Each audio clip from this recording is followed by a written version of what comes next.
We are discussing a topic today that will likely resonate with many of our listeners who have been affected by breast cancer. We're going to discuss navigating the complex journey of being diagnosed with breast cancer through the lens of a nurse navigator. How does one seek this kind of help at the cancer center you're being treated at? What should you know about working while in cancer treatment and living a full and purposeful life as a survivor of cancer? We are also going to unpack the often challenging topic of palliative care and end of life for those who have metastatic disease.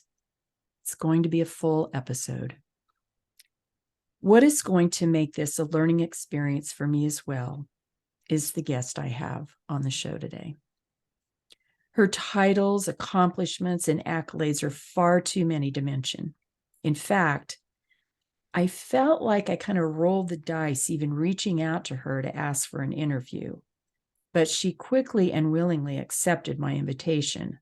So I'm the lucky one today, and I'm excited to introduce her to you, the listener. And she's a two-time breast cancer survivor herself.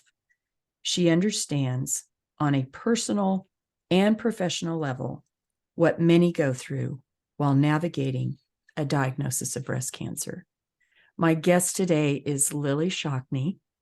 She is a University Distinguished Service Professor of Breast Cancer and Professor of Surgery at the Johns Hopkins School of Medicine. And Lillie is the co-developer of WorkStride, Managing Cancer at Work, and co-founder of the Academy of Oncology Nurse and Patient Navigators. Sometimes you will see that as the AONN symbol on LinkedIn and other social media sites. Lillie, it is day 3 of 2023, and I could not be happier that I'm speaking with you today. Welcome to the podcast. Thanks for having me.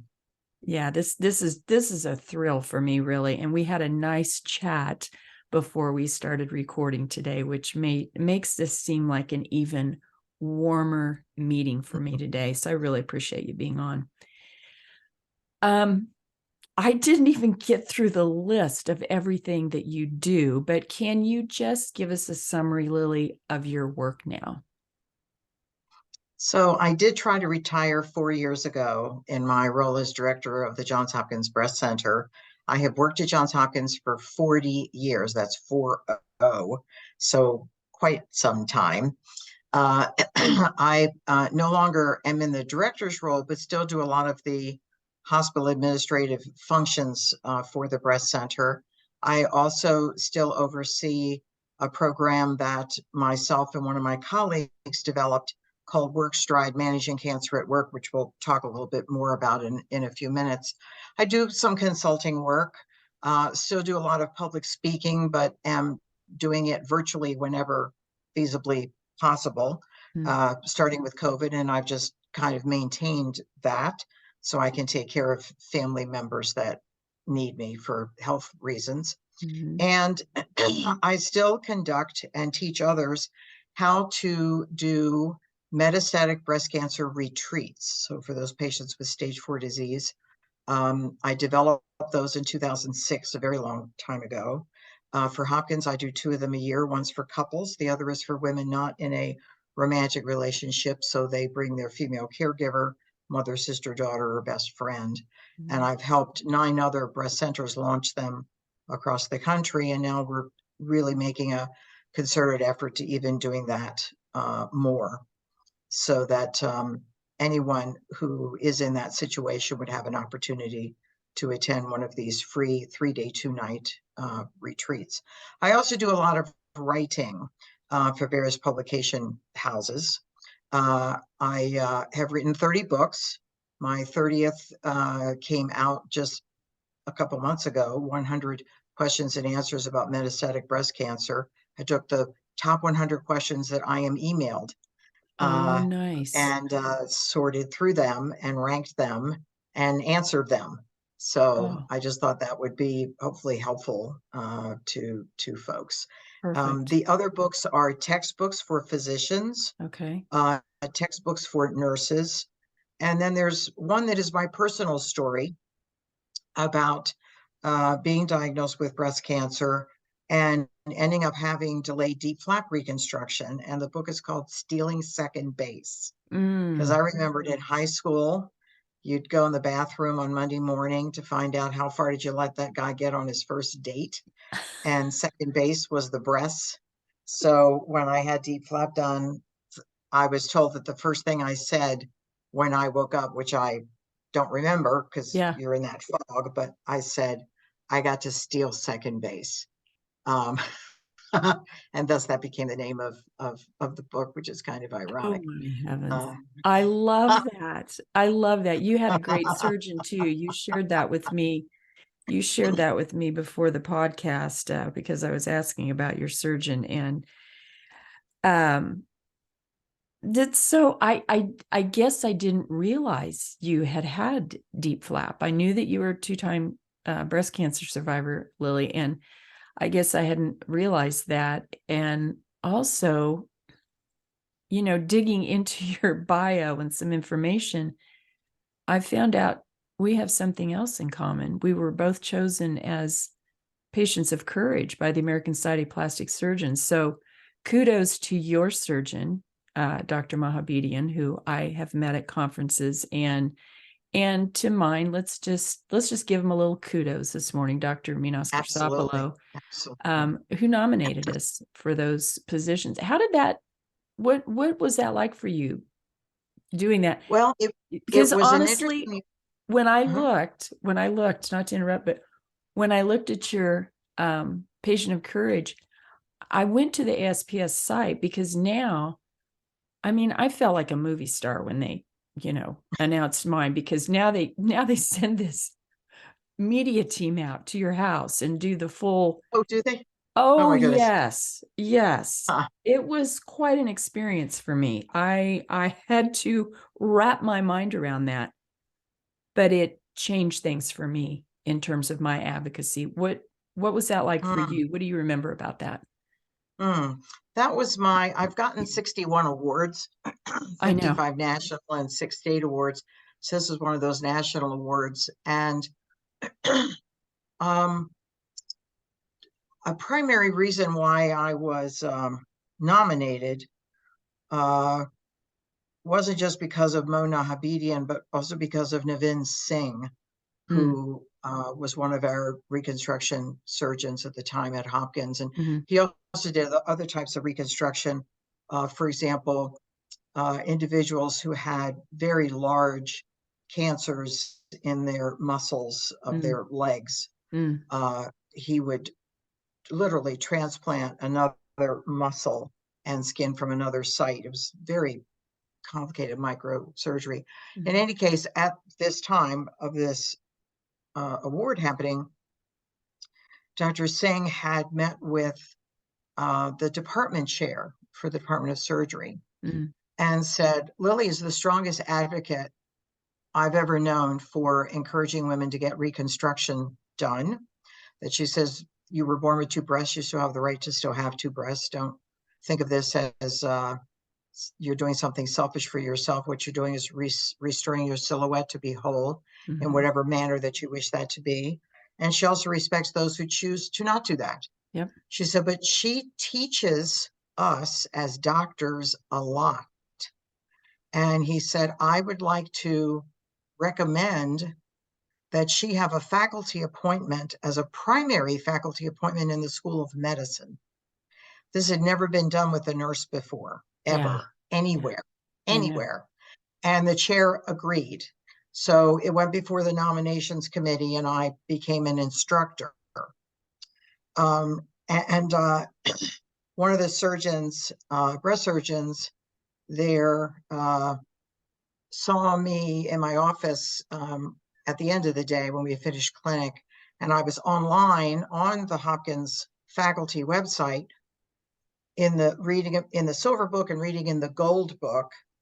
What do you need to accomplish to go from instructor to assistant professor to associate professor to full professor?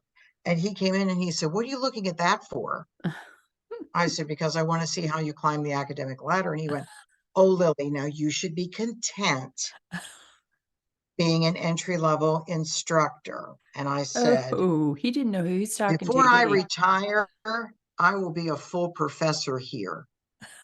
And he said, that won't happen. And I said, watch me. So I have a sign in my office and it says, I see you have underestimated me. This is going to be fun. And I pointed to it.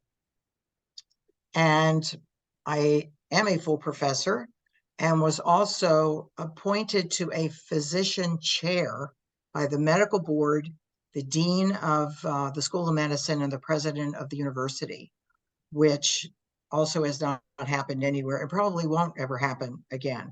You have to have changed standards of care in the specialty you're in nationally and internationally in order to get that kind of ranking. And there's only a handful of us at Johns Hopkins in the 130 plus years the institution's existed that have been appointed to a distinguished service faculty chair. So I have to credit our plastic surgeons, ironically, for saying we can learn a lot from her. We want her to teach. We want her to teach residents. We want her to teach fellows. We want her to teach us because we can learn so much from her. And I still am teaching. I teach fellows. And I love doing it. And they're always surprised with the information that they learn from me because they said, boy, we didn't study any of this in medical school. They'll come to us from other institutions to do their fellowships. And I said, you know, the patient is more than her pathology. Oh You've got gosh, to yes. know your patient. And I said, I don't mean how old she is or where No. she lives or even what her job is. So I ask patients these questions. Mm. Tell me your relationship with your breasts. Mm-hmm. Yeah. Is this your best feature, Yeah. in your opinion? Do you remember the day you got fitted for your very first bra when you were 11, 12 years old? Was that a happy day? Mm-hmm. Do you enjoy bra shopping? Is this one of your erotic zones? Mm-hmm. Because that's going to tell me either how hard we need to work to do a lumpectomy, or will she mentally be able to accept a mastectomy, and then what kind, like skin sparing, nipple areola sparing, if we medically can do that. Yeah. I did have one woman say to me, oh, honey, I needed my breast to catch a man and feed my babies, and I'm done with both. So that was pretty good. That was Done pretty and good. dusted. Yeah. For those with advanced breast cancer, which is another one of my specialties, and I'm quite passionate about it, I ask them, how much do you know about your breast cancer? Mm-hmm. Because sometimes people don't have the right, they'll say, I have breast cancer and lung cancer and bone cancer. And I go, no, because they would have been on the internet reading about bone cancer and lung. No, breast cancer cells have moved to your lungs. Breast cancer cells have moved to your bones. And that's, our mission is to control the disease. Yeah. And hopefully preserve your quality of life. Yeah. Existing is not what we want. We want you to be living. So I asked, how much do you know about your breast cancer? How much do you want to know about your breast cancer? Because not everybody wants to know everything, or at least not upfront necessarily. So I say, you need to let me know when you're ready for more information. What are you hoping for right now? What are you most worried about right now? And tell me 3 things that bring you joy. Oh, that's I learned a powerful. whole lot about that individual in that very first meeting. Oh, yeah. And, Those are really high impact, powerful questions and conversations to elicit from patients. yes, and I guarantee you they're not taught in medical school, and I'm trying to change that because doctors are taught to treat the disease, and so that's what they do, forgetting she's so much more than that. Yeah. And how to empower her so she can actively and confidently participate in the decision-making about her care is also very important for our patients. When I'm at a conference and I see a doctor giving a presentation on a new drug, particularly for metastatic patients, and he'll say, show this, this chart, a line graph that'll say, without this drug, the patients, died at average of 4 months, but with this drug, they lived 6 more months. And my How hand did goes they up. live? And I'll say, you said they lived. Yeah. What were they doing? Did she Yeah. make it to her son's graduation? Mm-hmm. Did she get into her mother of the bride gown and feel good the day that she watched her daughter walk down the aisle with her husband? Mm-hmm. Or was she in bed Yeah. throwing up Yeah. in pain? Because existing means nothing. If we are Exactly. not enjoying the life that has been extended, believe me, women don't want that life to be extended because it's a rotten life. And I've seen that all too often. Yeah, So one of the one that they talked about that a lot, Lillie, at the San Antonio Breast Cancer Symposium this past year in 2022 is, adjusting medications and really asking patients how they're feeling and adjusting those medications to maximize efficacy of the treatment while emphasizing, or maybe honoring is a better word, the fact that they want to live their life and, like you said, not just exist. So yes, I'm glad those are considerations, but it's not happening everywhere. This conversation is so important. The wording that you're using, I think, is so important for the listeners to hear. You said one of my favorite words, shared decision-making and decision-making for patients. These are things that empower patients. This vocabulary you're using and what you're telling us empowers patients to, number one, give them the ideas and the vocabulary to ask the questions, but also to empower them, to let them know you have permission, our permission. Give yourself permission to ask these questions.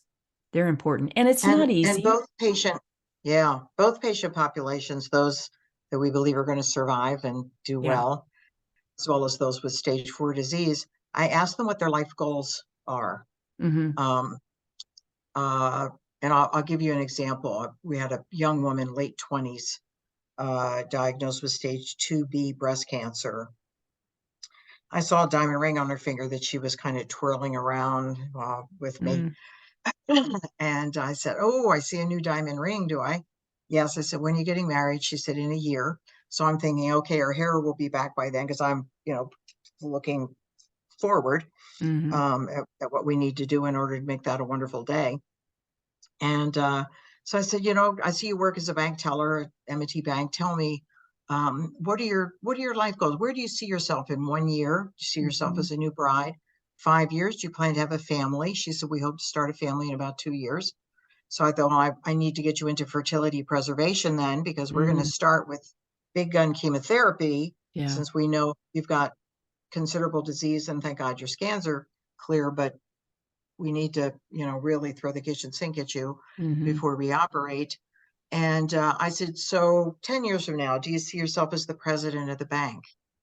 And she said, no, I actually work at the bank, not because I like my job, but because I like the hours that I work. Mm. And I said, oh, tell me more, which is a very common thing when you say, tell me more. Tell me more. And she Love it. said, it's what I do in the evening and on weekends. That's my passion and my career path. And I said, what is that? She said, I'm studying to be a concert pianist. Oh my Well, that heavens. was How did we even know far that? from right. That was far from what anybody knew or even imagined. And Yeah. I knew in our neoadjuvant chemotherapy that we were getting her underway with in less than a week, we were going to give her a drug that would give her peripheral Yep. neuropathy, I went right? No straight to the tingling and fingers. pain of the fingers. Yep. And so I got on the horn to the breast medical oncologist and I said, we've got to use a different protocol. And he said, why? And I said, she's studying to be a concert pianist. And he said, oh my gracious. Mm-hmm. And I said, I never want a patient to have to forfeit their life goals because of us not asking the right questions. Whereas Mm-hmm. other people will say, well, she forfeited it because of the disease. And I go, no, she forfeited it because we didn't have sense enough to ask her, where do you see yourself in your future? Yeah. And for those that have stage 4, many people have said, why would you possibly have the nerve to ask those women what are their life goals when you know they're not going to be here for them? And I go, because I'm going to work with them to develop alternative ways to still be here Mm-hmm. to reach those life goals. And so I'll give you an example for that as well. Since 2006, which, and now we're in 2023, it's been quite a ride. I do card drives and provide patients the opportunity to select cards for their children, in some cases their Mm-hmm. grandchildren, for the milestones they're going to reach after they're gone. And I had a young woman call me a couple years ago. This one I remember so well. It was so powerful for me, but she's not an isolated case. I've had many daughters reach out to me that are grown now that were very young when I took care of their mothers and who I never met. But for these women that have these cards, I say, write in these cards, what do you want to tell your child on that day? Mm-hmm. What motherly love do you want to express? What motherly advice do you want to give? Mm-hmm. And I said, you will still be here instilling your values in your children. And that is a very high priority. I mean, I've studied this from a research perspective. Patients want to not be forgotten, Mm-hmm. and they want to still be here in some manner so that they have an impact on their children's lives into their Well, adulthood. and being, you know, professionally a ESL teacher of elementary school, children want connection. Yes, they do. Even Absolutely. yeah, they want a connection to a parent even after they have passed. I mean, we all do. I think about Absolutely. the things that tie me to my father right now, who is Mm-hmm. gone. Uh-huh. Powerful stuff. That is really cool. Yeah. Okay, go ahead with these cards. So I'm I fascinated. so I had a woman contact me, 24-year-old woman, who said, oh my gosh, I'm so thankful I found you. She said, you took care of my mom 10 years ago. Mm, And she said, excuse me, 14 years ago. She said, when I was just 10 years old. mm, And she said she was in and out of the hospital a lot during her last 6 months of life. And when my dad would bring her home, he would always get my Aunt Sarah, my mother's sister, to come over and help him take care of her. And I would overhear my mother saying, Lillie said to do this and Lillie said to do that, but I didn't know who Lillie was or what you were telling my mom until my mother passed away. And my Aunt Sarah became the keeper of my cards. And she said, every milestone in my life, there has been a card from my mother. oh And wow.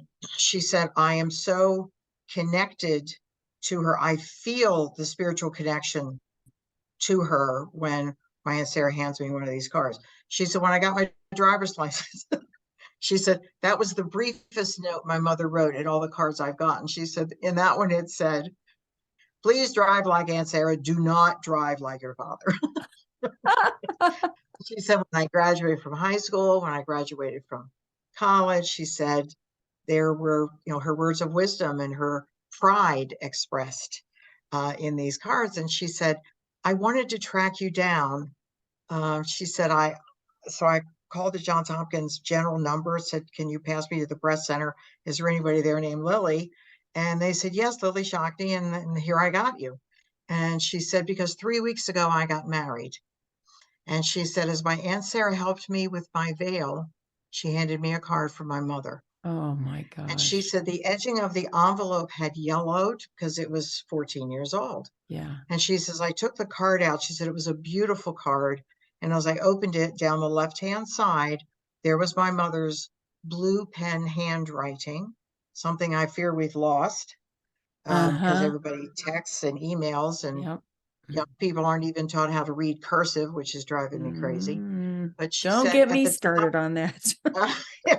at the top, she said, my mother wrote, I know you would have chosen wisely who is deserving to have you spend the rest of your life with. In the middle, she wrote marital advice. Don't ever go to bed angry with one another. Whatever it is can be talked through. At the bottom, she wrote, when your dad lifts your veil and kisses your left cheek, you will feel me kiss your right. And she said, Oh, Miss Lillie, I had to find you to tell you, I swear I felt my mother's kiss. I have always 100%. felt my mother's presence through these cards. She said, I asked my Aunt Sarah if there are any more cards, and she didn't answer me. So is this my last card? And I said, well, do you plan to have a family? And she said, yes. She said, in about a year and a half, we want to start a family. I said, when you learn you're pregnant, there is a letter from your mother describing how she felt when she learned she was carrying you. And I said, when the baby is born, there is a letter from your mother describing how she felt the first time she held you and all of her hopes and dreams for you. And when the child is a toddler, there's a voice recording of your mother saying nursery rhymes, children's stories, and also singing so that your children will know their mom's voice. And she said, that's going to be perfect. Wow. So I know this process works and I've studied it. Yeah. And I encourage people rather than saying, which is what unfortunately has been the habit and the training, even of nurses, but also certainly of doctors. I'm so sorry you won't be here to see your child grow up. And I said, stop saying, I'm so sorry. She knows we're sorry. Yeah. We're not helping her saying we're sorry. We need to say, let's figure out how you can still fulfill these life goals that are so important to you. I had a patient who knew that she wasn't going to be here to see a grandchild born. She was in hospice when she learned that her son was going to have a baby, a daughter-in-law. And so I arranged for her to meet the baby in ultrasound. Let's meet the baby. Let's talk to the baby. Let's see what silhouette that child has. Oh, look, I think she's got your profile. Look at that. Ah, it's a girl. Look at that. Wow. Oh, my heavens. And she said to me, I hope God gives me the privilege of getting to come back and just check on her periodically. And I said, feel confident in that. I think you will. So I'm always looking at alternative ways to fulfill these kinds of hopes. And I stopped saying, I'm so sorry a very long time ago. And I'll say, we're going to figure this out together. And we do. How do you feel about using the word legacy? Is that also kind of a touch point for patients? Because I'm so sorry, I love it you're taking that out of the conversation. So there's 9 things that we need to achieve for all of us before we die to experience a good and peaceful death. 9 elements. Knowing your purpose for living and it was valued by at least one person. Leaving a legacy unrelated to leaving money for something. It might be a philosophy of how you approach difficult times, for example. The metastatic retreats will be one of my legacies, for example, for me. Giving forgiveness and receiving forgiveness. That doesn't mean you forgive everybody that you feel has done you wrong, but you need to think about it and you need to have a conversation. You also need to let someone know that you forgive them as well, right? So asking and receiving. Feeling confident you will be spoken of fondly after you're gone. You'd be surprised how important that is. Now, I had a patient that takes responsibility. Who had deep flap reconstruction done, and her sister-in-law thought it was ridiculous that she would go through such a procedure. And so she said to me, and I did speak with the funeral director when she died, and I said, this is very important to her, and I promised her that she would go out in this way. She wanted to have half of her nipple and areolas on both sides show in the casket. Particularly so her sister-in-law would see them because she'd never seen them. And she said, I take great pride in having these. Mm-hmm. I love them. And I want everybody to see them because it's the last thing I had done. And of course, the funeral director was not terribly comfortable with this. And we said there could be no photographs. You know, everybody check your cell phone at the door of the funeral home. But that was her last request. And it fell into these 9 elements of you want to be spoken of fondly after you're gone. She said, I hope it really ticks off my sister-in-law. She said, that's my hope for that day. She says, but I know that a lot of people are going to go, wow, no wonder she wanted to have that done. She looks great. Who was her surgeon, by the way? Yeah, exactly. Yeah. His business cards are at the door as you exit, right? Oh my God. So funny. Having all of your legal and financial affairs in order. Mm-hmm. It is shocking how many people don't have this in place. And everyone that is healthy and well should have this in place. Because when they don't, if they're in a car accident and they're dead, it's a nightmare for the family. It's absolutely a nightmare. Yep. And so not just so that you get your wishes carried out, but so that the family isn't struggling and Uncle Sam isn't taking more money than he should. They're not pissed off at you after you're gone. Your family. Yeah. It can be and really struggling. It's a terrible, terrible situation that people really don't realize. Yeah. Leaving no financial debt for your family associated with your cancer treatment to be paid. We do that also very poorly here in the United States, because a daughter will say, Mom, I want you to do this next treatment. You know, we know it's going to be $50,000 out of pocket, but if you love me, you'll do it. And that patient is so whipped. She just defaults to saying, okay. Mm-hmm. Now that daughter, after her mother dies, which might be very soon, quite frankly, because it's probably a phase 1 trial and it's pretty toxic, etc. Her mother's dead. That daughter will say to her brother, by the way, I told Mom that you said we would take care of this $50,000. And since you make twice as much money as I do, we're going to prorate it so you pay twice as much as I do. They're never going to speak to each other again. Yeah. That is not what that mother wanted either. No. So that's so unfair. So I lecture people about that. I lecture doctors. We need to get into this and help these people with accomplishing these kinds of things. Dying with dignity in the environment of your own choosing. Very important. 24% of patients with solid tumors, breast, prostate, lung, and colon, die in an ICU on a ventilator because there was no discussion.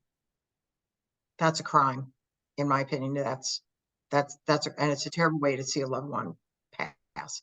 And it's a crime. It's absolutely a crime. So I get all in a dither about that as well. And being pain-free, which good palliative care can achieve that. And then lastly is feeling spiritually connected to a higher power, which for some may not happen till the nth hour. It's nothing that I push on someone, but I do want to know what their spiritual beliefs are. And I do ask that up front when I'm talking with a patient whose cancer is progressing with some degree of speed. Okay, I was those right. Things 9 things. I got them down. I was just sitting here. I'm sitting here writing as you were talking. Are those? As you see, I have these memorized. Yeah. Yes, that's why we are interviewing you, Miss Expert in this field. Are those, Lillie? Are those 9 things in one of your books? They are. They're in the 100 Questions and Answers about Metastatic Breast Cancer. Okay. They're also in a book called Fulfilling Hope, Supporting the Needs of Patients with Advanced Cancers. Okay. All right. There's a whole chapter on it. I'm not sure my show notes can contain all of your valuable information, but remind me, and we'll try to get those in the show notes, because that's a powerful list, I think. And I always, I tell both of my boys, some people wonder why I'm doing what I'm doing. And what's so interesting to me, Lillie, is you have said, not to me, but all this research I was doing on you before I interviewed you, you have said that your second, I believe, I don't want to paraphrase, but it was your second diagnosis that led you to this work you're doing, because you felt fortunate to survive it twice. And I have to tell you, the first time I was diagnosed, I'm like, tell me what to do. I was 47 years old. Tell me what to do. Load me up. Hit me. I'll do it. And then I'm getting out of here and getting on with my life. I just so when it wanted happened to move again on. in the contralateral breast, I was like, God, I think I'm getting a message from you. Yes. And I think that my calling and the reason why I got to survive is to help other women who end up wearing my bra in the future. Yes. And initially, in both cases, I needed to do mastectomy. I had multicentric disease, so multiple tumors, and wasn't a candidate for lumpectomies.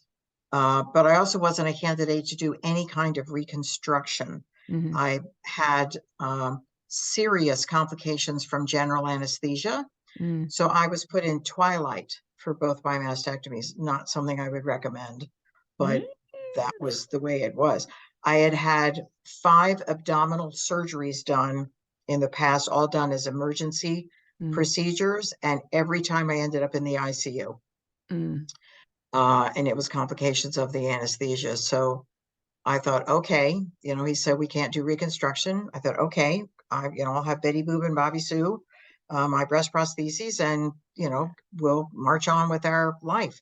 And 10 years go by, and propofol anesthesia, because I'm more than 30 years out from my first diagnosis. Yeah. We didn't even have DIEP flap back then, as a matter of fact.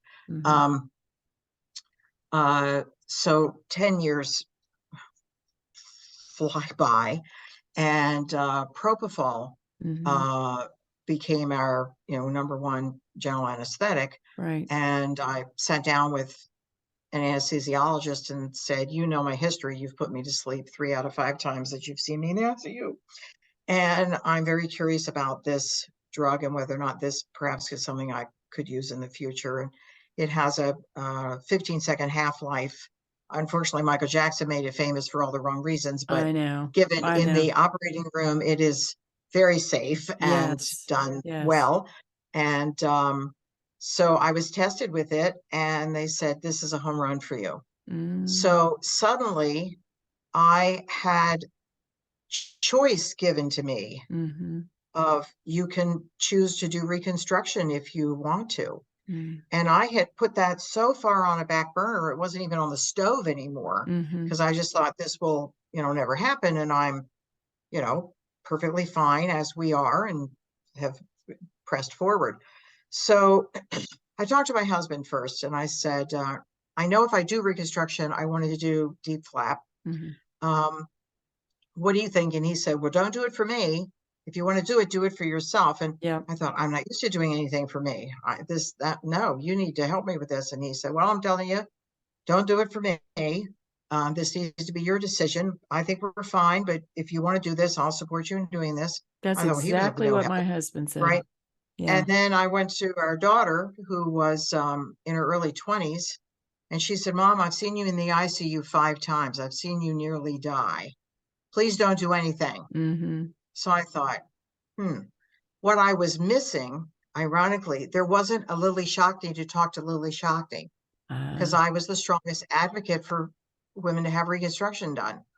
And so on a Friday night, I went to church by myself, didn't tell anybody, church totally empty, sat on the back pew, and I looked up and I said, God, you give me a sign if it's okay with you that I do breast reconstruction. And if you never give me a sign, that's fine, because my breast prosthesis and I, we've been fine. And I thought, I'm never telling anybody that I've come to church, and I've made this request of God here out loud. And as I left the church, I didn't think I'd see a burning bush or be hit by lightning or something. And as I'm walking out to my car, I thought, I'm not even going to tell my husband I came here tonight. I'm not telling anybody. Because I think you lost I your get in nut. my car, right? I get in my car, put the key in the ignition, turn the ignition on. My car radio was on, and I heard a song I hadn't heard for almost 20 years. And the song was Sexual Healing by Marvin Gaye. And the first full verse I heard was, I can't wait for you to operate. I'm your medicine. Let me in. I got home and I said to my husband and my daughter, God just sang sexual healing to me on my car radio.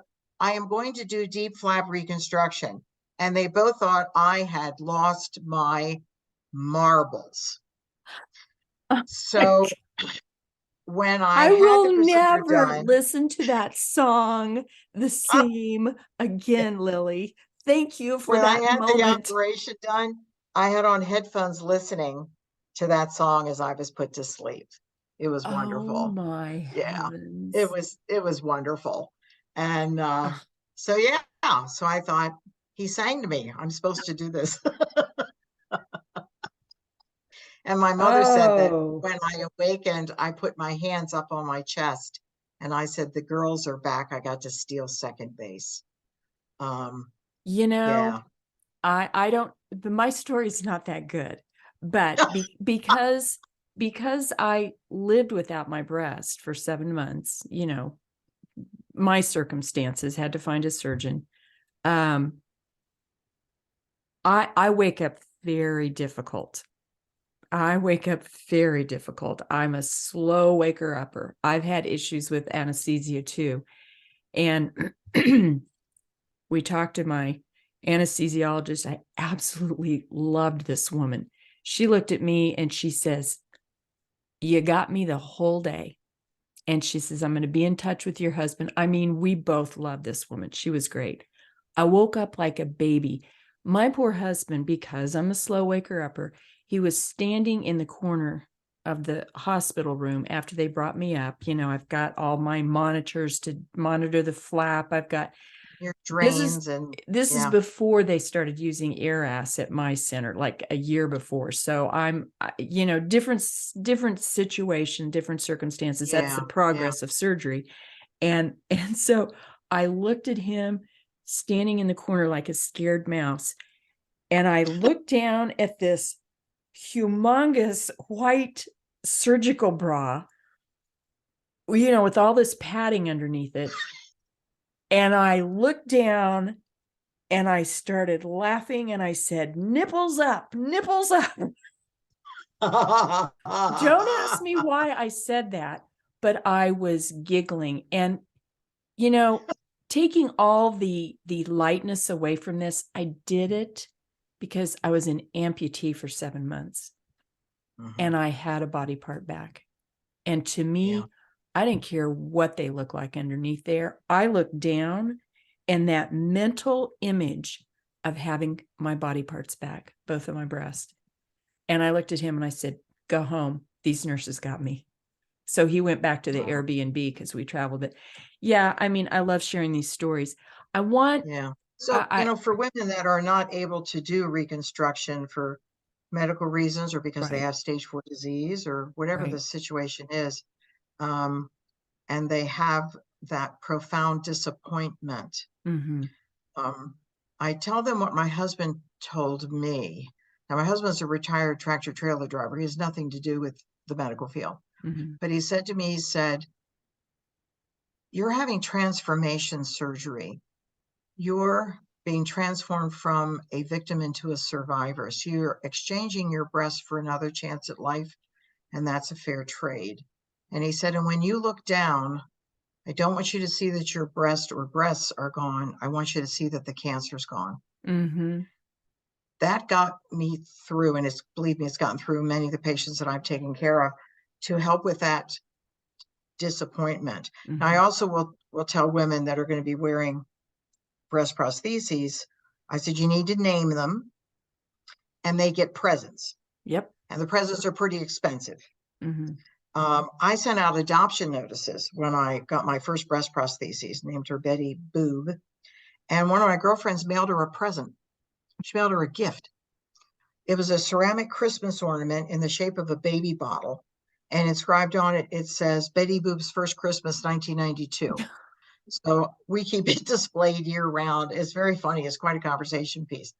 But I'm an avid user of humor. If I ever lose my sense of humor, all is lost for me. All is lost. I can tell. I've got to have trying. my patient giggle at least once, or I have failed her. I know. I'm trying to contain my laughter here of these stories you're telling me. My sister and I won't dive into the meaning behind the names, but my prosthesis, when she went to pick them up with me that day, were Sheila and Rita. I'll just say it had something to do with our past consumption of margaritas. So they were Sheila and Rita. I love it. I love it. Let's do a segue here, because there's an important topic I want to talk about. You know, a lot of women, men too, who have had breast cancer and are considering reconstruction, going through treatment, whatever, one of the big questions they ask me, Lillie, is, how soon can I go back to work? You know, it defines us. Our work defines us outside of being wives, partners, you know, sisters, mothers, whatever. Yes. And you started this Cancer at Work program that you developed, you know, with a colleague. And what I thought was so cool is that I read that other industries adopted it. So tell us a little bit about it, because I just think it's so valuable to let patients know you're going to have a recovery period, but there's a time when you will be able to return to your work. Yeah. So it's called Work Stride, Managing Cancer at Work. Mm-hmm. For several decades, I would get a phone call or an email or a crying employee in my doorway. Mm-hmm. And that individual would say, I just found out I've got breast cancer. And I'll say, you know, we have a service standard that we get you in within 2 business days to be seen by the team. But I'm talking to you right now on the phone. Come over at thus and so time, or come in and sit down if she's in my doorway. And they always ask the same 2 questions, always. Am I going to die? Mm-hmm. And then the second question is, how much time am I going to miss from work? Because I don't have any PTO left. I just came back from vacation. Yeah. Or I was out sick with COVID or whatever that it is. And people cannot afford to be home for very long at all anymore. Many people live paycheck to paycheck. We also know that working maintains normalcy. Yeah. And whenever you can maintain normalcy when you're dealing with a crisis and including a medical crisis, you will do better. You will mentally do better and physically do better. So with all of these employees, and it would be at least 1 a week, usually 2 a week. I mean, we've got 60,000 employees at Johns Hopkins. Yeah. I'll say, we're going to sit down and work with your team to take a look at the type of work that you do. Like maybe she has a desk job. And dovetail a work schedule with a treatment schedule. Mm-hmm. So for example, Friday is lumpectomy day at Johns Hopkins. Mm-hmm. We've got 2 OR rooms, and they are lumpectomy, lumpectomy, lumpectomy, one after another, so that a patient can go back to work on Monday if she wishes to, needs to, or wants to. Yes. Rather than, well, let's make lumpectomy day Tuesday. Well, then I want her home a couple days, right? Just to optimize that schedule. She needs radiation. Let's book her for 7:30 in the morning before she goes to work. Yep. Or 5:30 in the afternoon after she finishes her shift, rather than the 1 o'clock appointment every day, which is going to totally derail her ability to work. Yeah. And the same with chemotherapy. When do those drugs have side effects? How soon after they are administered? and we base it on the drugs that she's receiving and how long she's getting them, so that we could do this kind of a schedule. My colleague at the same time would be getting calls from managers and supervisors saying, I got an employee with colon cancer. She's just told me. I don't know what I can ask and can't ask. I don't know what I should do, what I should offer. She says that she wants to try to work, but I have no idea if that's, is that reasonable? The manager might say, my grandfather had colon cancer and he died of it. What do I do? Yeah. So over lunch one day, when Terry and I were together, and we'd known each other over 30 years at this point, she'd be telling me, I got a call from a manager who's got somebody with this. And I go, I get people in my doorway, emails, etc., from employees with breast cancer. And she said, maybe we should put together a formal program for this. Mm-hmm. And I said, I like that idea. Let's do that. So we did this, on our quote off time, whatever that is at Johns Hopkins, because you're never really off if you're employed by Johns Hopkins. And I wrote nearly 10,000 pages of text to go on a website. Wow. We got a 1-year grant to have a nurse navigator. Nice. That would be a one-on-one support in identifying barriers to care, psychosocial support, patient education. Okay. And also, what are your legal rights? What's ADA and such. And a year later, we launched it, and it worked great. I mean, it worked great. So it covers every kind of cancer, and how to discuss this with your boss. It's got 43 videos on there. One of them is a role playing and you hear my voice overhead where you'll hear the employee say, I just found out I've got colon cancer. And what is she required to say and not required to say? And then you'll go to the manager section of the website, hear watch the exact same video, but you'll hear my voice now relaying to the supervisor, this is what you can ask, this is what you should not ask, this is what you should offer, etc. I love the role playing. Role playing is so it's really spot on. Really important to give people those kinds of tools and resources. Yeah. And ironically, one of the employees in upper leadership office at Hopkins, her husband was diagnosed with pancreatic cancer. And she had heard about this free employee benefit. And so she contacted our nurse navigator, who was helping her regarding her husband, who was dying. And her boss, who was at a very, very, very high position at Hopkins, she said, this program, this Work Strive Managing Cancer, this is great. She said, because I just felt totally lost. And and he said, I'm sure I probably got a memo, but I don't remember, what are you talking about? And then she said, oh, Lillie and Terry did this. And it's right here. You click on benefits and here it is listed as one of our things. And he said, call Lillie on the phone for me. So, she calls and says, Mr. So-and-so wants to talk to you. And I'm like, So I said, hi, what can I do for you? And he said, I'd like a demo of this free employee benefit you and Terry have created. And I said, okay. So I went over after work and showed it to him, and he goes, Lillie, this is a product. And I said, what? This is a product. And I said, I don't know what that means.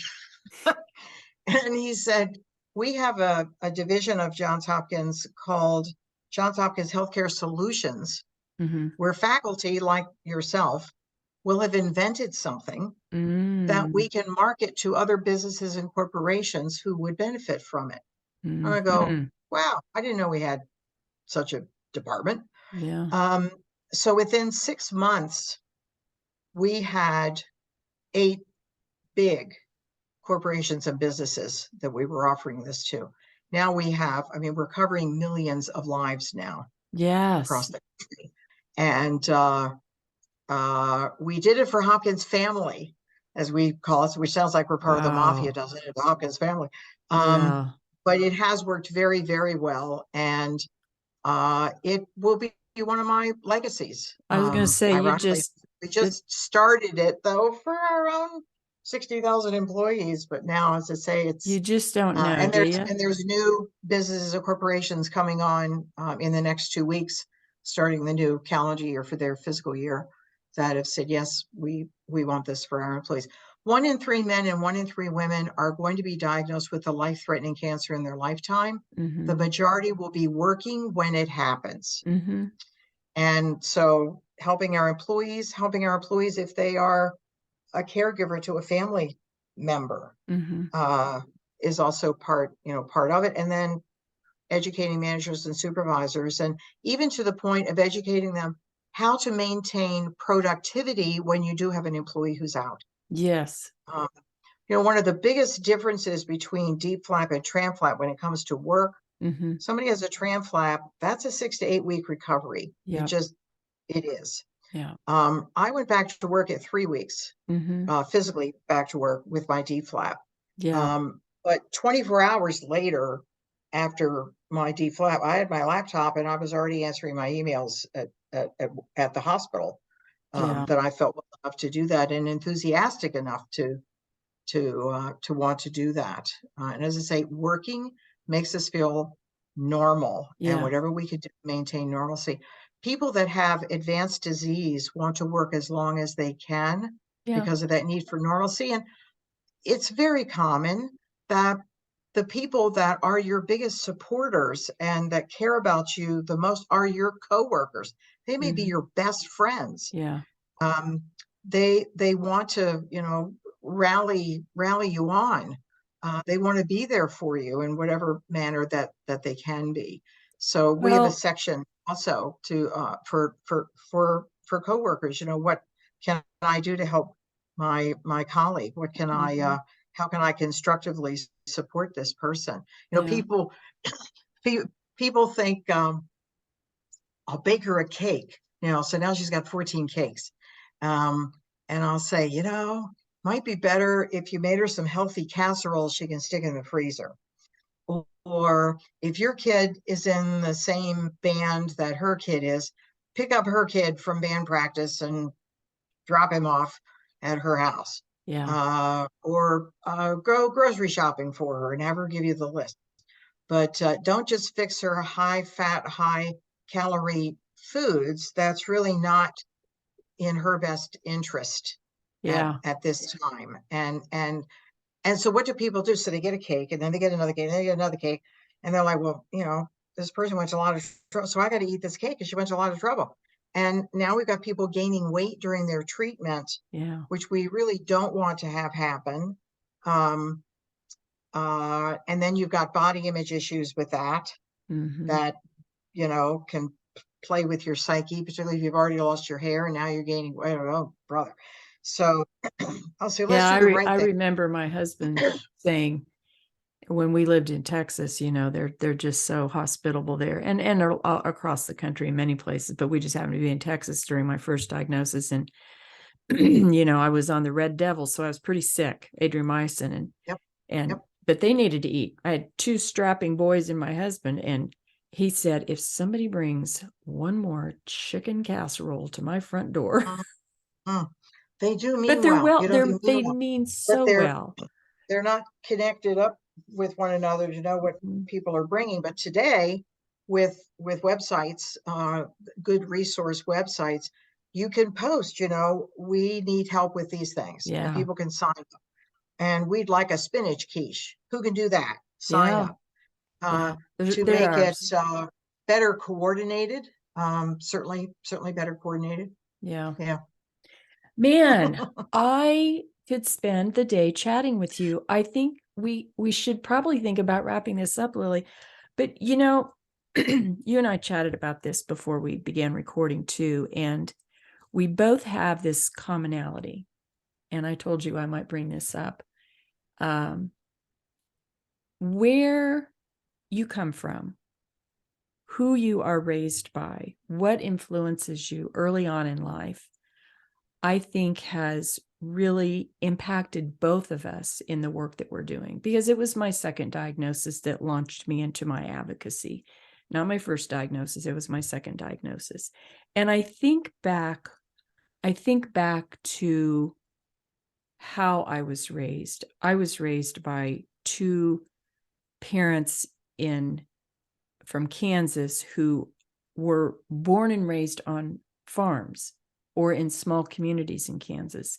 I often call them salt of the earth people, but I think it's the work ethic, it's the ethos that we have been brought up with by that generation and those people that just bleeds through in our work every day. And I so value it because you talk about that as well. Yes, absolutely. So I am a farmer's daughter, a German farmer's daughter. Yeah. Milking cows at the age of 6, twice a day, and working out in the field every weekend. And that still is ingrained in me, and it always will be, of the importance of being productive. I do joke with people and say it also means I've been holding breasts in my hands for most of my life, in one form or another, I know. having grown up on a dairy farm. So That's funny. that's for sure. Yeah. But my mother always said, always remember where you came from. Yeah. And I do, and I always will. Yeah. A documentary has just been made about my life and my life's work. I saw And it will it. come out this year in 2023. It took 5 years to create, because COVID derailed it for almost 3 years. Yeah.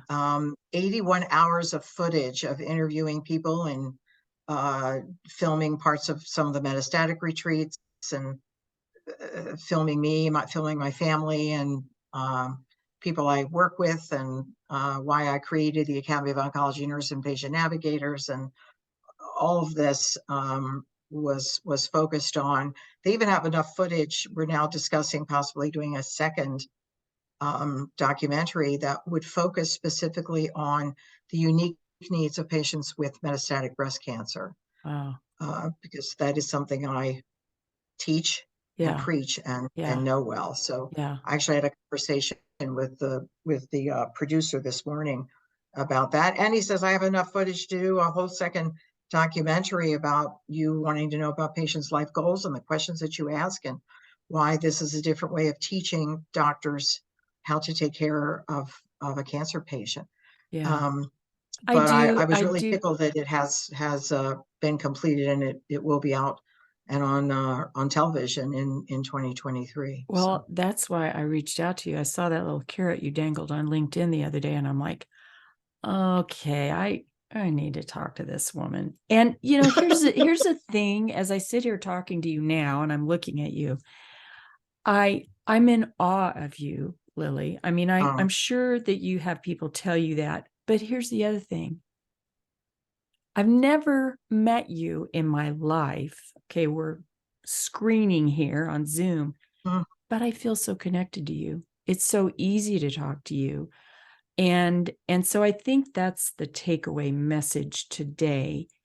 We are all so human, whether we are the diagnosed patient, the caregiver, or the surgeon healthcare provider. We are all so human in this journey through breast cancer or any kind of cancer. And I think it's stories and breaking down that humanity that is just going to keep catapulting the most beneficial help that we can give to breast cancer and cancer patients. That's to me, that's to me the secret sauce. So thank you. Truly delivering patient-centered care, at its core, is what everybody deserves. Yes, 100%. And we owe it to. Well, thank you for joining me today. I might have to ask you back on the program sometime. I mean, I would be happy to return to you. Absolutely, Terry. Thank you. Thank you Yes. for joining me today. It has been delightful talking to Lillie Shockney from Johns Hopkins. Thanks so much. Thank you. Take care, everyone. All right.